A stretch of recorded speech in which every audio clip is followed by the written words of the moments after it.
سورة النحل کی آیت نمبر 43۔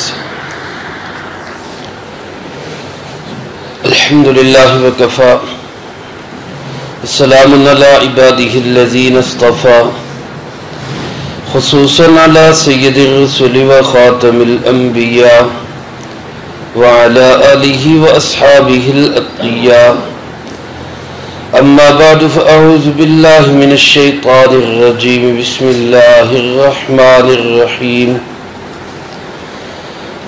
وما ارسلنا من قبلك الا رجالا نوحی الیہم فاسألوا اہل الذکر ان کنتم لا تعلمون بالبینات والزبر وَأَنزَلْنَا إِلَيْكَ الذِّكْرَ لِتُبَيِّنَ لِلنَّاسِ مَا نُزِّلَ إِلَيْهِمْ وَلَعَلَّهُمْ يَتَفَكَّرُونَ وَمَا أَرْسَلْنَا مِن قَبْلِكَ إِلَّا رِجَالًا، اور نہیں بھیجے ہم نے آپ سے پہلے مگر مرد ہی، نوحی الیہم ہم وحی بھیجتے ان کی طرف، فَاسْأَلُوا أَهْلَ الذِّكْرِ پس تم پوچھ لو جاننے والوں سے، ان کنتم لا تعلمون اگر تم نہیں جانتے، بالبینات والزبر واضح دلائل اور صحیفوں کے ساتھ، وَأَنزَلْنَا إِلَيْكَ الذِّكْرَ اور ہم نے نازل کیا آپ کی طرف اس قرآن کریم کو، لِتُبَيِّنَ لِلنَّاسِ تاکہ آپ بیان کریں لوگوں کے سامنے، ما نزل الیہم وہ پیغام جو اتارا گیا ان کی طرف، وَلَعَلَّهُمْ يَتَفَكَّرُونَ اور تاکہ یہ لوگ غور و فکر کریں۔ ان آیات مبارکہ میں اللہ رب العزت نے کافروں کے ایک شبہ کا جواب دیا ہے۔ یہ بھی اللہ رب العزت کی کرم نوازی ہے، احسان ہے، فضل ہے کہ وہ شبہات کا جواب دے کر پھر سمجھاتا ہے، ورنہ وہ تو طاقت سے منوانا چاہے تو اس کو پوری قدرت حاصل ہے۔ یہی اسلام کی خوبی ہے کہ اسلام زور سے، دھونس سے، دھپے سے، دھکے سے نہیں پھیلا، بلکہ اسلام اپنی حقانیت کی بنیاد پر، اپنے دلائل کی صداقت کی بنیاد پر پھیلا ہے۔ جیسے کہ پروپیگنڈا کیا جاتا ہے کہ اسلام تلوار کے زور سے پھیلا ہے، یہ قطعی طور پہ غلط ہے۔ اگر اس نے تلوار سے پھیلنا ہوتا، زبردستی لوگوں کو مسلمان بنانا ہوتا تو اللہ سے بڑھ کر کون طاقت والا ہے؟ اللہ اپنی قدرت سے سب کو زبردستی مسلمان بنا دیتا، لیکن جب وہ قادر مطلق، خالق عالم، پوری کائنات کے ذرے ذرے کو جاننے والا، پیدا کرنے والا اور قدرت رکھنے والا، وہ قرآن کریم میں شبہات کا جواب دے رہا ہے، تو اس کا مطلب ہے قرآن کریم سمجھانے والی کتاب ہے، سمجھنے والی کتاب ہے۔ چنانچہ اللہ پاک ارشاد فرماتے ہیں، وَمَا أَرْسَلْنَا مِن قَبْلِكَ إِلَّا رِجَالًا، میرے محبوب جناب محمد کریم صلی اللہ علیہ وسلم، ہم نے آپ سے پہلے بھی جتنے رسول بھیجے سب مرد ہی تھے۔ کافروں کو یہ شبہ تھا کہ جناب آپ اللہ کے رسول کیوں بن کے آ گئے؟ اللہ نے اگر کسی کو رسول بنانا تھا تو فرشتے کو بنا دیتے، کوئی فرشتہ رسول بن کے آتا، لولا انزل علینا الملک، ہمارے اوپر کسی فرشتے کو کیوں نہیں اتارا جاتا، آپ ہی کو کیوں رسول بنایا گیا؟ تو اللہ پاک نے اس شبہ کا جواب دیتے ہوئے ارشاد فرمایا، میرے محبوب ہم نے پہلے جو رسول بھیجے ہیں وہ کون سے فرشتے تھے؟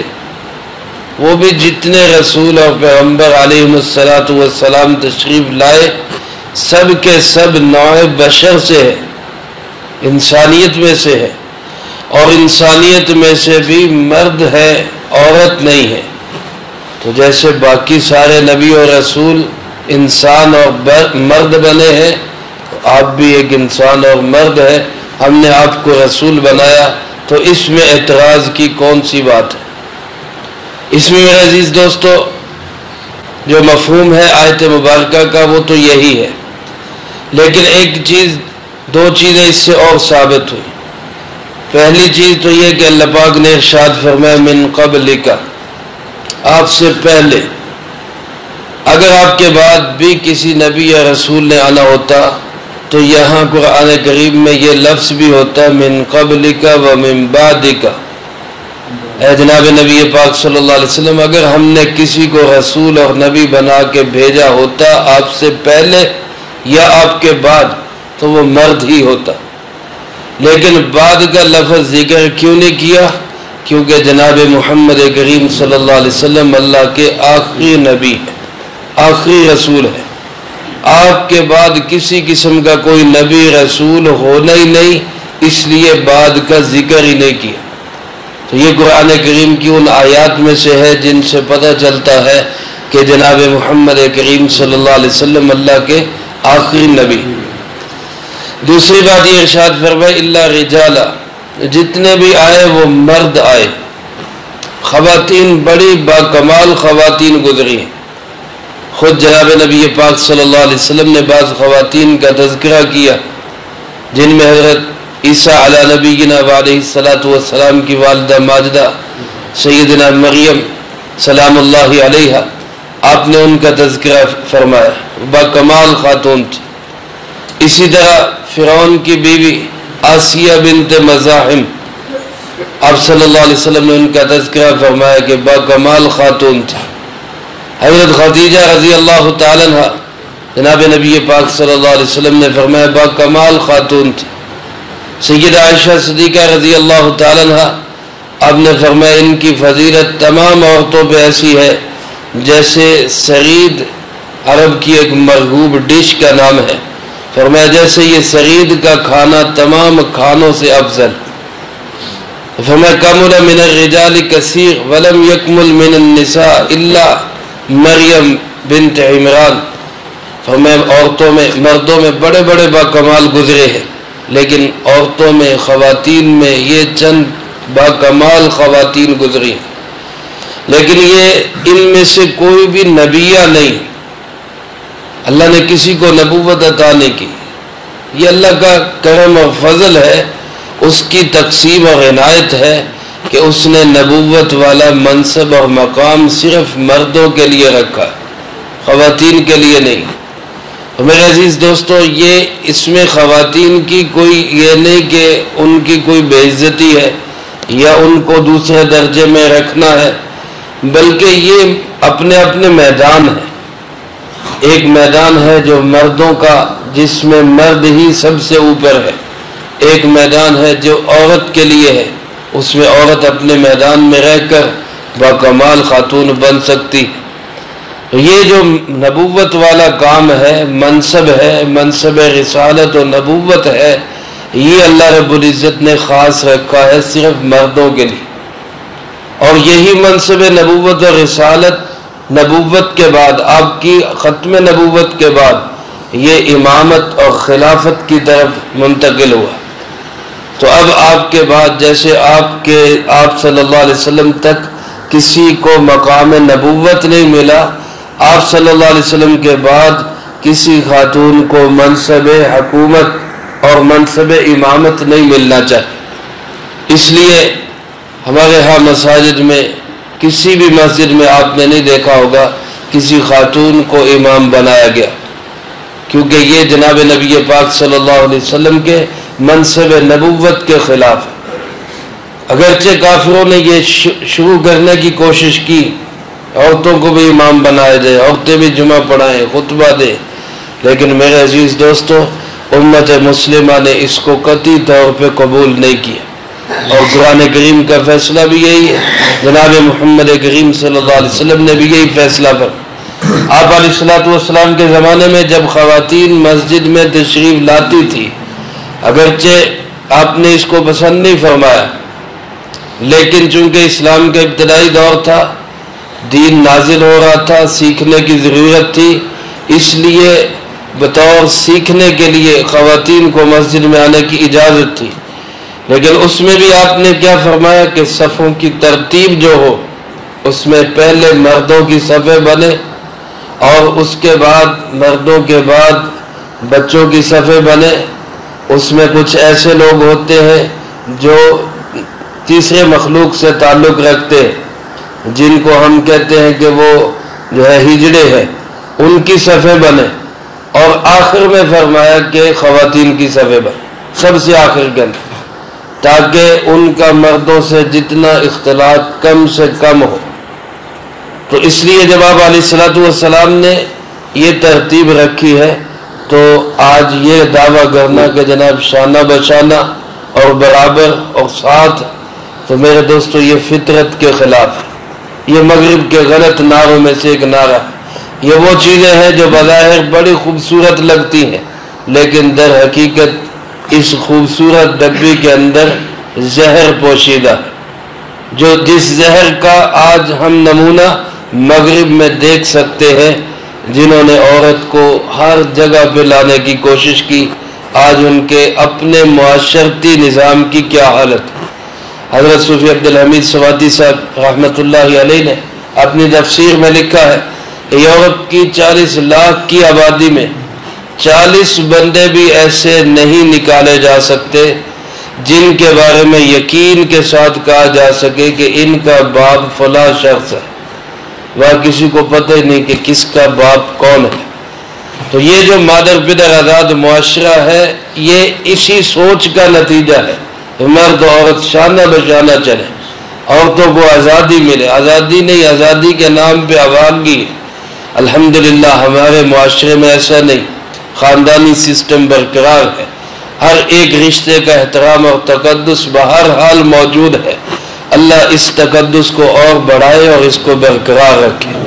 تو بہرحال یہ ایک تقسیم کار ہے، کچھ امور اللہ نے مرد کے ذمہ لگا دیے، کچھ خواتین کے ذمہ لگا دیے، اپنے اپنے میدان میں محنت کر کے اللہ تک پہنچنے کے لیے کمال حاصل کیا جا سکتا۔ تو فرمایا ہم نے آپ سے پہلے بھی مردوں کو ہی بھیجا، نوحی الیہم، اور ہم ان کی طرف وحی کرتے تھے، پیغام ہم دیتے تھے، اور پیغام کیا ہے وہ پچھلے رکوع میں گزر چکا، ان اعبدوا اللہ واجتنبوا الطاغوت، اللہ ہی کی عبادت کرو اور طاغوت سے بچو، سب یہی پیغام لے کر آئے۔ اس کے بعد اللہ پاک نے فرمایا فاسألوا اہل الذکر ان کنتم لا تعلمون، اہل ذکر سے پوچھ لو اگر تمہیں علم نہیں ہے۔ ذکر سے مراد بعض نے فرمایا قرآن کریم، قرآن والوں سے پوچھ لو، اور بعض فرماتے ہیں ذکر سے مراد علم ہے، یعنی اہل علم سے پوچھ لو اگر تمہیں علم نہیں۔ اس سے مراد کیا ہے؟ اللہ پاک نے اس زمانے میں کفار مکہ کو یہ کہا کہ تمہیں نہیں پتا کہ مرد ہی آئے، رسول انسانوں میں سے ہی آئے، تم اس بات کو نہیں جانتے، تو جو جانتے ہیں ان سے پوچھ لو۔ اس وقت جاننے والے یہود و نصارہ تھے، اور روایات میں آتے ہیں کافروں نے ایک وفد بھی بھیجا یہودیوں کے پاس کہ ان سے پوچھ کے آئے کہ کیا واقعی ایسا ہے؟ تو انہوں نے بھی کہا ہاں ایسا ہی ہے، اللہ نے نوع انسانیت میں سے مردوں کو ہی نبی بنایا۔ تو گویا یہ حجت تام ہو گئی، مکمل ہو گئی۔ لیکن اس سے یہ مسئلہ نکلا کہ کوئی بھی مسئلہ اگر کسی کو معلوم نہیں تو اس کو اہل علم سے پوچھنا چاہیے۔ فاسألوا اہل الذکر ان کنتم لا تعلمون۔ ایک تو یہ بات، اسی بات سے یہ پتہ چلا کہ جب انسان ناواقف ہو، اس کو علم نہ ہو، تو اس کو اہل علم سے رجوع کر کے مسئلے کا حل تلاش کرنا چاہیے۔ حضرات صحابہ اکرام رضی اللہ تعالی مجمعین کے زمانے سے لے کر آج تک امت میں یہی روایت چلی آ رہی، اگرچہ اس میں کمی ضرور ہو گئی۔ پہلے زمانے میں لوگ مسائل زیادہ پوچھتے تھے اور ان کے مطابق عمل بھی کرتے تھے، اور ہر مسئلے کو پوچھ کر اس کے مطابق پھر عمل کیا کرتے تھے۔ اب اگرچہ سہولیات زیادہ ہو گئی، پہلے جا کے پوچھنا پڑتا تھا، اب آن لائن حضرات موجود ہیں اور ہر وقت کال کے ذریعے پوچھا جا سکتا ہے، لیکن وہ شوق بھی کم ہو گیا اور عمل کا جذبہ بھی کم ہو گیا کہ اگر انہوں نے ہمارے خلاف بتا دیا تو پھر ہمیں چھوڑنا پڑے گا، عمل کرنا پڑے گا، تو اس لیے نہ ہی پوچھو۔ تو یہ جذبہ غلط ہے۔ ہر معاملے میں دین کی ہر بات ہمیں پوچھ کر چلنا چاہیے۔ دوسری اسی جملے سے یہ بات معلوم ہوئی کہ تقلید جو ہے وہ ضروری ہے. اللہ پاک نے حکم دیا فَاسْأَلُوا أَهْلَ الذِّكْرِ. اسی کا نام تقلید ہے کہ مجھے ایک چیز نہیں پتہ میں جاننے والے سے پوچھ لوں. اب جاننے والا جو بتائے گا وہ قرآن و سنت سے بتائے گا، لیکن مجھے اس بتانے والے پہ اعتماد کرنا ہوگا. مجھے تو نہیں پتہ قرآن میں کیا ہے، مجھے تو نہیں پتہ سنت میں کیا ہے، لیکن جو بتانے والا بتا رہا ہے مجھے اسی پہ اعتماد کرنا ہوگا کہ یہ ٹھیک بتا رہا ہے، اور اسی اعتماد کا نام تقلید ہے. اب ایک صورت یہ ہے کہ یہ اعتماد بندہ ہر بندے پہ کرے، یہ اس سے پوچھ لے، اس سے پوچھ لے، اس سے پوچھ لے. ایک صورت یہ ہے کہ جو واقعتاً اس کا ماہر ہو اس سے پوچھ لے. اور یہ آپ حضرات جانتے ہیں دنیاوی اعتبار سے بھی اگر کوئی انسان بیمار ہوتا ہے تو وہ اپنی بیماری کے علاج کے لیے ہر ایک کے پاس نہیں جاتا، کسی ماہر ڈاکٹر کو تلاش کر کے اس کے پاس جاتا ہے اور پھر اسی سے علاج کرواتا ہے کہ اب میرا یہ علاج آپ نے کرنا ہے. اور جو آدمی ہر پھٹے پہ، ہر دکان پہ اور ہر فٹ پاتھ پہ بیٹھے بندے سے علاج کرانا شروع کر دے وہ ٹھیک نہیں ہوتا، وہ اور بیمار ہو جاتا ہے. تو اسی طرح میرے بھائیوں اگر ہم ہر جگہ سے یہ شروع کر دیں کہ اس سے بھی پوچھو، اس سے بھی پوچھو، تو ایسا شخص روحانی طور پہ بیمار ہو جائے. اس لیے جو ماہرین ہیں، امام اعظم ابو حنیفہ رحمۃ اللہ علیہ ہوں، امام مالک ہوں، امام شافعی ہوں، امام احمد بن حنبل ہوں، ان چاروں میں سے کسی ایک کی تقلید کی جاتی. حالانکہ بڑے بڑے ائمہ، امام غزالی جیسے مستند عالم، امام غازی جیسے عقل مند اور ذہین عالم، شاہ ولی اللہ رحمۃ اللہ علیہ جیسے محدث اور عظیم مفکر، لیکن یہ حضرات بھی کسی نہ کسی امام کے مقلد ہیں، کسی نہ کسی امام کی تقلید کرتے. امام راضی، امام غزالی، امام شافعی کے مقلد ہیں. حضرت شاہ ولی اللہ رحمۃ اللہ علیہ امام ابو حنیفہ کے مقلد ہیں. امام ترمذی محدث ہونے کے باوجود امام شافعی کے مقلد ہیں. امام طحاوی رحمۃ اللہ علیہ محدث ہونے کے باوجود امام ابو حنیفہ رحمۃ اللہ علیہ کے مقلد ہیں. تو جب اتنے بڑے بڑے علماء یہ سمجھتے ہیں کہ تقلید کے بغیر چارہ نہیں، تو آج کیسے کوئی اٹھ کے کہہ سکتا ہے جی مجھے ضرورت نہیں، میں خود ترجمہ پڑھ لوں، میں خود سیکھ لوں؟ تو اس کے نتیجے میں کیا آئے گا؟ گمراہی آئے گی. وجہ کیا ہے؟ آج ہر شخص یہ چاہتا ہے میری مرضی کا مسئلہ مل جائے، میری مرضی کا مسئلہ مل جائے، جو میں چاہتا ہوں ویسا حل نکل آئے. تو جب انسان خود سے شروع کر دے گا تو اپنی مرضی کا حل تلاش کرنے میں اتباع ہوا ہوگی، خواہشات کی پیروی ہوگی. اور جب کسی ایک کے ساتھ چلے گا تو پھر مسئلہ حق میں آئے تب بھی عمل کرے گا، خلاف آئے تب بھی عمل کرے. اس لیے علماء فرماتے ہیں اس آیت کے اسی جملے سے معلوم ہوتا ہے کہ کسی ایک کے پیچھے چلنا یہ ضروری ہے. فَاسْأَلُوا أَهْلَ الذِّكْرِ إِن كُنتُمْ لَا تَعْلَمُونَ. اور یاد رکھیں یہ جو ائمہ کی تقلید ہے یہ قرآن و سنت کے مقابلے میں ہرگز نہیں ہے. بعض لوگ یہ دھوکہ دیتے ہیں جی یہ قرآن کے مقابلے میں لا رہے ہیں، نہیں، سنت کے مقابلے میں لا رہے ہیں، ایسا نہیں ہے. اور پھر مقابلہ کرتے ہیں جی آپ محمدی ہیں کہ حنفی ہیں، اب محمدی ہیں کہ حنفی ہیں. یہ تقابل ہی غلط ہے. یہ ایسے ہی ہے جیسے کوئی انسان کسی سے پوچھے کہ جی آپ پاکستانی ہیں یا فیصل آبادی ہیں. اب ظاہر ہے جو پاکستانی فیصل آبادی ہے وہ پاکستانی بھی ہے، اور جو حنفی ہے وہ محمدی بھی ہے. تو یہ سوال ہی غلط ہے. نسبت ہماری جناب محمد کریم صلی اللہ علیہ وسلم سے ان مسائل میں جن مسائل میں اختلاف ہے ان مسائل میں ہم تقلید امام ابو حنیفہ رحمۃ اللہ علیہ کی کرتے. تو لہٰذا یہ ضروری ہے، قرآن کریم کا حکم ہے فَاسْأَلُوا أَهْلَ الذِّكْرِ إِن كُنتُمْ لَا تَعْلَمُونَ. اللہ پاک نے انبیاء علیہ السلام کو بھیجا، ان کو دیا کیا؟ ہتھیار کیا دیا ان کو؟ فرمایا بالبینات والزبر. ہم نے جو ان کو ہتھیار دیے وہ واضح دلائل تھے اور صحیفے تھے. یہاں بھی دیکھیں یہ نہیں فرمایا کہ ہم نے ان کو تیر و تلوار دے کے بھیجا، ہم نے ان کو کلاشنکوف اور ٹینک اور توپ دے کر بھیجا کہ یہ اس سے دین پھیلاؤ. نہیں، دلائل سے اور صحائف سے، کتب سے، علمی انداز سے اپنا دین، اپنا پیغام ان لوگوں تک پہنچائیں.